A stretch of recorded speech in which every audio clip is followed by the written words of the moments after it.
2019년 8월 골든스테이트와 4년 1억 달러 연장 계약을 체결했던 드레이먼드 그린. 호불호가 극명하게 갈리는 플레이를 하는 선수답게 계약 규모에 대해서도 말들이 많았습니다. 가장 우려되었던 점은 하락세가 보이던 그린의 슈팅력. 3시즌 연속 캐치앤슛 적중률이 떨어지면서 그린은 상대의 의도적인 세깅 수비에 노출되는 빈도가 점점 늘어났죠.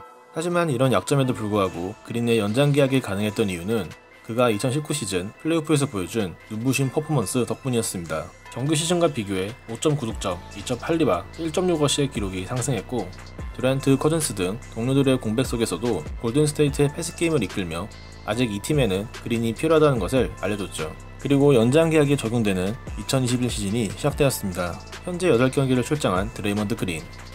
과연 현재 그린은 1억 달러의 값을 하고 있을까요? 일단 그린의 긍정적인 효과부터 정리해보겠습니다. 개막 첫 6경기 골든스테이트의 수비는 리그 최하위 수준이었습니다. 평균 123.7실점, 상대 3점슛 성공률 42.5%를 허용하며 수비코트 경쟁력이 아예 없던 팀이었죠.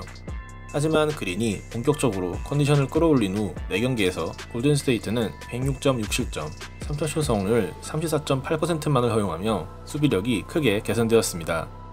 그리고 그린의 수비력이 가장 빛났던 경기가 바로 11일 열렸던 토론토전이었습니다. 1점차 리드를 잡고 있던 골든스테이트가 마지막 수비를 하는 상황.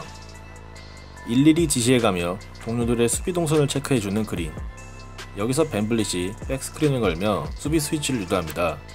토론토의 공격 플랜은 상대의 스위치가 꼬인 틈에 아노누비가 골밑으로 커팅하는 것이었죠. 그러나 이를 알아챈 그린은 루니에게 스위치를 지시합니다. 그리고 본인은 아노누비를 체크하며 토론토의 공격 플랜을 무력화시킵니다.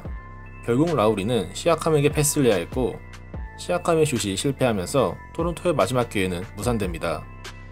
마지막 위긴스의 수비도 좋았지만 이날 승리를 이끈 것은 그린의 타고난 수비 센스였죠. 그리고 2일 후 열린 인디애나와의 경기. 인디애나의 에이스 사보니스가 포스트 플레이를 하는 상황. 그린은 사보니스에게 손질을 하며 공격 전개를 방해합니다. 하지만 브록돈에게 패스가 갈 경우 클로즈아웃을 할 준비도 같이 하고 있죠. 완전한 더블팀이 아닌 자신의 매치업에 대한 수비를 게을리하지 않으면서 사보니스의 포스트 플레이를 방해하는 그린의 멋진 수비. 역시 올해의 수비수상은 아무나 받는 게 아닙니다. 그린은 이날 개인 디펜시브 레이팅 95점을 기록하며 전성기 시절의 수비력을 보여줬습니다. 심지어 3쿼터 중반 3대1 속공을 막아내는 엄청난 패기도 과시했죠. 물론 인디애나 선수들의 서로 미루는 모습도 문제였지만 이 장면만 보면 마치 장판교를 혼자 지키던 장비가 연상되네요. 결론적으로 그린의 수비 생산성은 이번 시즌도 유효하다고 생각합니다. 그런데 왜 아직도 그린의 연봉에 대한 논란이 멈추지 않을까요? 바로 대부분의 팬들이 알고 있는 그린의 득점력 문제 때문입니다. 물론 그린은 전성기 시절에도 득점력으로 팀의 보탬이 되는 선수는 아니었습니다. 평균 14득점을 기록했던 2016 시즌 이후 평균 득점은 꾸준히 하향세였고 2019 시즌에는 주전으로 올라선 2015년 이후 처음으로 평균 득점이 한 자릿수에 그치며 공격력에서 의문점을 갖게 했습니다. 하지만 이때도 4.3점의 윈시어를 기록하며 최소한 공격 때문에 팀이 승리에 방해를 주는 선수는 아니었죠. 그러나 이번 시즌 그린의 공격력은 매우 심각한 수준입니다.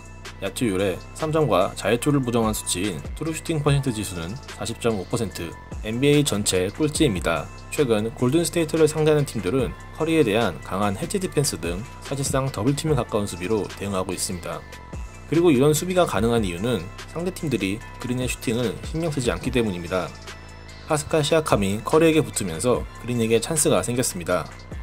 그린은 완벽한 와이드 오픈 찬스를 잡았지만 전혀 슛을 쏠 의지가 없어 보이네요.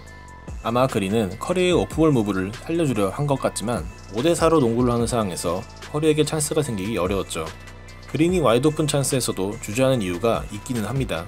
이번 시즌 수비수와의 거리가 6피트 이상인 와이드 오픈 찬스에서 그린의 3점슛 성공률은 겨우 27.3%, 슛에 대한 자신감이 없어지다 보니 골밑 득점 시도도 실패하고 아예 골밑 찬스에서도 패스를 빼주면서 득점에 대한 의지가 없음을 보여줍니다.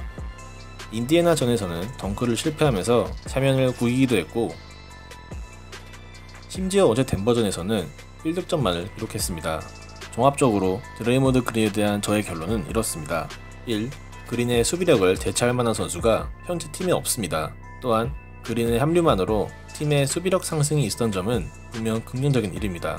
2. 하지만 수비력만으로 이 선수의 가치가 있다고 하기에 공격 문제는 너무 심각합니다. 만약 골든스테이트가 클레이 탐슨까지 있었던 풀 전력이라면 그린의 슈팅 문제가 어느 정도 가려졌겠지만 지금은 그렇지 못하죠. 3. 그린은 로스터가 갖춰진 팀에서는 최고의 조각 역할이 가능하지만 득점원이 필요한 현재 골든스테이트에서는 연봉값을 100% 수행한다고 보기 어렵습니다. 4. 하지만 그린을 계속 기용해야 하는 것이 현재 골든스테이트의 현실입니다. 과연 남은 시즌 동안 그린은 기존의 강점인 수비와 패스게임뿐 아니라 공격에서도 팀에 도움이 되는 선수로 올라올 수 있을까요? 시청자 여러분의 생각을 남겨주시면 감사하겠습니다. 시청해주셔서 감사합니다.